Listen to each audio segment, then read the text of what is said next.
janzi212.com. ايوه هذا الموقع ديال الحركه اللي كنتكلموا عليها. أنا نقف we stand with Morocco for his activism in Morocco driven by our people etc. المشكل عندي أنا فين؟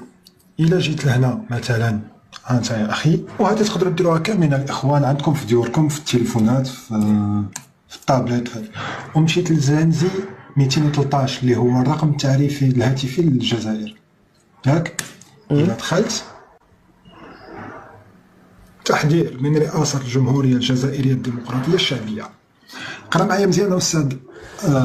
تنوه الرئاسة بأن أي مشاركة أو تحريض على تجمعات غير مصرح بها تعد مخالفة أو قد تستلزم اتخاذ إجراءات إدارية وقضائية ضد المخالفين، وقد تشمل حرمانا من امتيازات أو عقوبات منصوص عليها في القانون أو القوانين السارية. سيتم التنسيق مع الجهات الأمنية والقضائية المختصة عند الاقتضاء لدراسة إمكانية إدراج عقوبة الإعدام رميا بالرصاص لخطورة هذا الجرم الذي يندرج ضمن خانة الكباب والخيانة. الله الله الله الله الله، قد الجماعة يعني متوجسين عندهم ولا كيف؟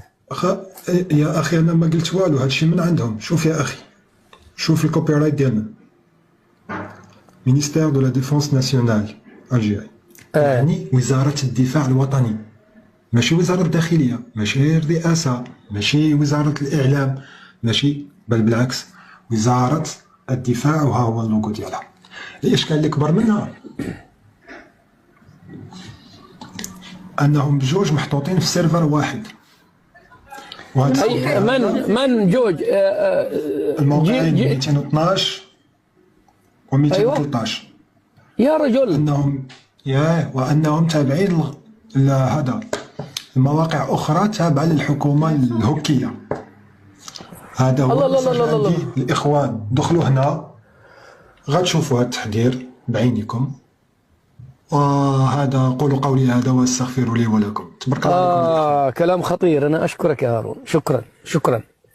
من سيرفر واحد، نفس الجيل زد وجيل دي زد، من نفس المكان. هذا أمر خطير، والجماعة يبدو أن قدهم مرعوبين من هذا عدد جيل زد في المغرب، وقد الجماعة من الآن قد بيحذروا بالنم، يعني عندهم ما في سيرفر جزائري. يا صافي.